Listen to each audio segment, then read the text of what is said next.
Salam, salam sejahtera untuk Bapak Ibu sekalian. Di kesempatan ini saya rindu untuk membagikan kebenaran firman Tuhan dengan tema dituntun Roh Kudus menuju kehidupan yang baru. Bacaan Alkitab Roma pasal 8 ayat 1 sampai 11, berharap bahwa Bapak Ibu dapat membacanya. Bapak Ibu saudara-saudara yang dikasihi Tuhan, setiap orang tentu menginginkan kehidupan yang lebih baik. Ada banyak orang berusaha mengubah hidupnya melalui pendidikan, pekerjaan, kedudukan, kekayaan, bahkan penampilan.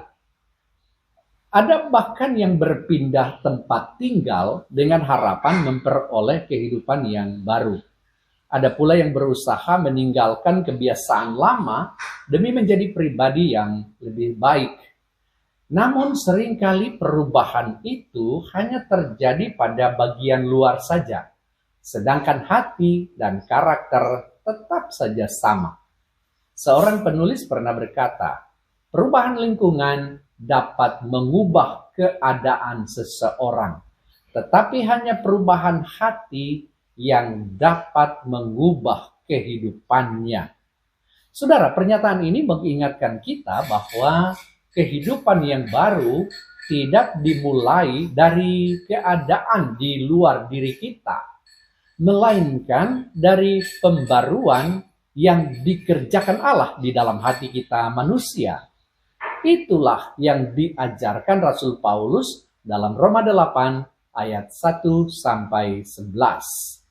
Pasal ini menjadi salah satu bagian Alkitab yang paling indah karena berbicara tentang karya Roh Kudus yang membebaskan manusia dari kuasa dosa dan memimpin orang percaya kepada kehidupan yang baru. Kehidupan baru bukanlah hasil usaha manusia semata, saudara, melainkan anugerah Allah melalui karya Roh Kudus yang tinggal dalam setiap orang yang percaya kepada Kristus. Melalui firman Tuhan ini kita akan belajar bagaimana Roh Kudus menuntun setiap orang percaya menuju kehidupan yang baru. Bapak Ibu Saudara yang dikasihi oleh Tuhan, karena itu poin pertama yang harus kita pahami adalah Roh Kudus membebaskan kita dari penghukuman dosa. Ayat 1 sampai ayat 4. Paulus membuka pasal ini dengan sebuah pernyataan yang penuh pengharapan. Oleh sebab itu, sekarang tidak ada penghukuman bagi mereka yang ada di dalam Kristus Yesus. Saudara, kalimat ini menjadi kabar sukacita bagi semua orang percaya. Dahulu manusia hidup di bawah hukuman karena dosa. Dosa memisahkan manusia dari Allah dan membawa manusia kepada kebinasaan. Tidak ada seorang pun yang sanggup menyelamatkan dirinya sendiri. Namun, melalui kematian dan kebangkitan Kristus, hukuman itu telah ditanggung oleh Yesus. Ketika seseorang percaya kepada Kristus, ia dibenarkan oleh Allah. Roh Kudus kemudian menerapkan karya keselamatan itu dalam kehidupan orang percaya, sehingga ia tidak lagi hidup sebagai orang yang terhukum, melainkan sebagai anak-anak Allah. Cobalah saudara bayangkan seorang narapidana yang telah divonis hukuman seumur hidup. Ia tidak memiliki harapan untuk bebas, namun suatu hari datang berita bahwa ada seseorang yang bersedia menanggung seluruh hukumannya sehingga ia dinyatakan bebas secara sah. Ketika pintu penjara dibuka, ia tidak lagi disebut sebagai narapidana, melainkan sebagai orang merdeka. Demikian pula saudara dengan keadaan kehidupan kita sebagai orang percaya. Kita pernah menjadi tawanan dosa, tetapi Kristus telah membayar lunas hukuman kita. Roh Kudus kemudian membawa kita keluar dari penjara kehidupan lama untuk menikmati kehidupan yang baru. Karena itu, orang percaya tidak boleh lagi hidup dalam rasa bersalah yang terus-menerus, tetapi hidup dalam ucapan syukur atas kasih karunia Allah.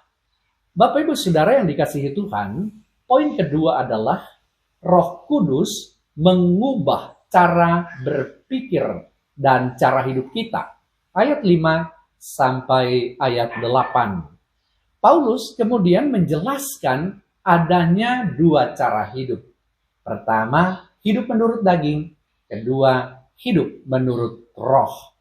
Yang dimaksud dengan daging bukanlah tubuh manusia, saudara, tetapi sifat manusia yang dikuasai dosa. Orang yang hidup menurut daging akan memusatkan pikirannya pada keinginan-keinginan duniawi. Sebaliknya, orang yang hidup menurut roh akan memusatkan hidupnya kepada kehendak Allah. Paulus berkata bahwa pikiran yang dikuasai daging membawa maut, sedangkan pikiran yang dikuasai roh membawa hidup dan damai sejahtera. Perubahan terbesar yang dikerjakan Roh Kudus bukan pertama-tama pada keadaan hidup kita, saudara, melainkan pada cara berpikir kita. Roh Kudus mengajar kita untuk melihat segala sesuatu dari sudut pandang Allah. Orang yang dahulu mudah marah mulai belajar mengampuni. Orang yang dahulu hidupnya egois mulai belajar melayani.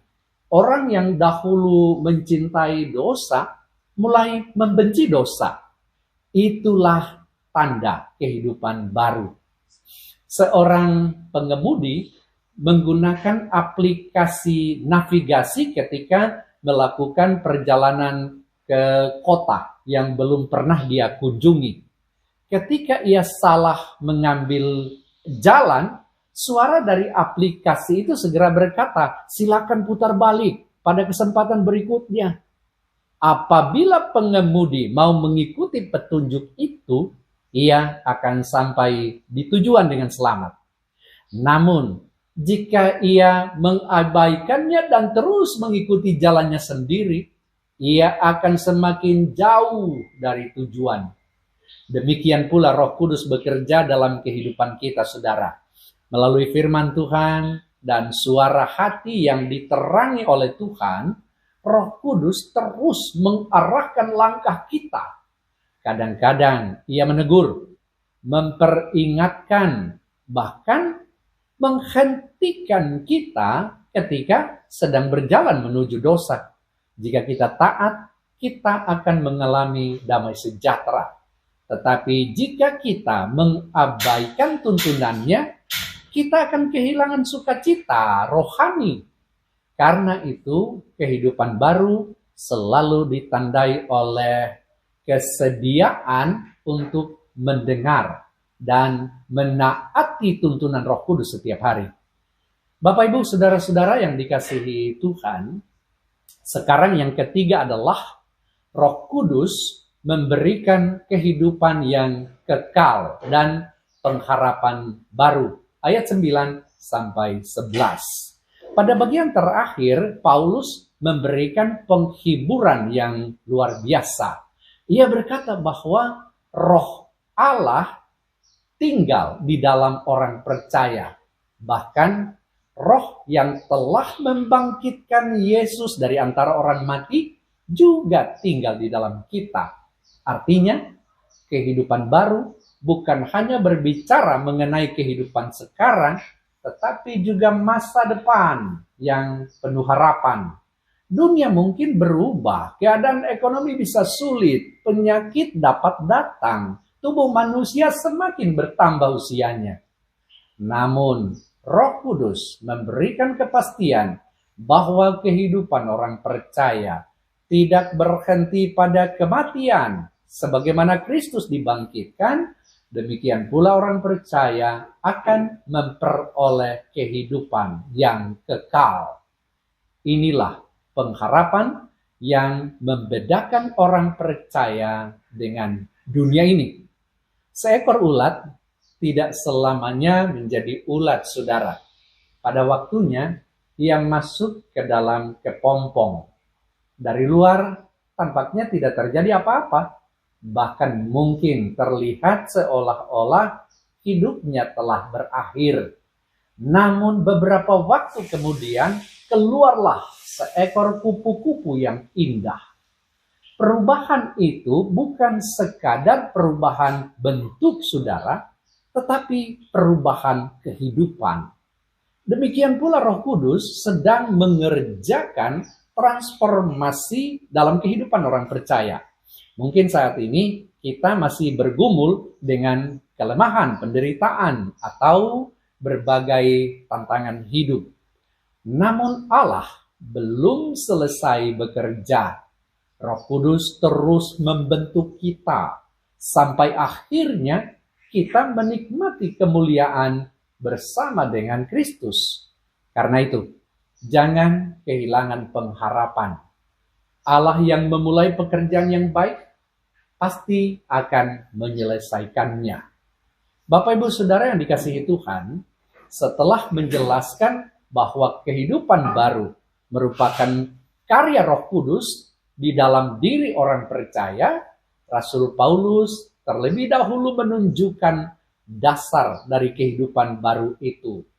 Kehidupan yang dipimpin oleh Roh Kudus tidak dimulai dari perubahan perilaku, saudara, melainkan dari perubahan status manusia di hadapan Allah. Sebelum Roh Kudus membentuk karakter dan memimpin langkah kita, ia terlebih dahulu menerapkan karya keselamatan Kristus sehingga kita dibebaskan dari penghukuman dosa. Karena itu, hal pertama yang dilakukan Roh Kudus adalah membebaskan kita dari penghukuman dosa melalui karya Kristus. Hal kedua, Roh Kudus mengubah cara berpikir, karakter, dan perilaku kita sehingga semakin serupa dengan Kristus. Dan yang ketiga, Roh Kudus memberikan pengharapan akan kehidupan yang kekal serta kekuatan untuk menjalani hidup setiap hari. Sekarang pertanyaannya bagi kita adalah, apakah kita sungguh-sungguh hidup di bawah tuntunan Roh Kudus? Ataukah masih lebih sering mengikuti keinginan daging? Saudara, tuntunan Roh Kudus bukan sesuatu yang terjadi sesekali, melainkan pengalaman setiap hari. Ketika kita tekun membaca firman Tuhan, hidup dalam doa, taat kepada kehendak-Nya, dan membuka hati terhadap pekerjaan Roh Kudus, maka sedikit demi sedikit kehidupan lama akan ditinggalkan dan kehidupan baru akan semakin nyata.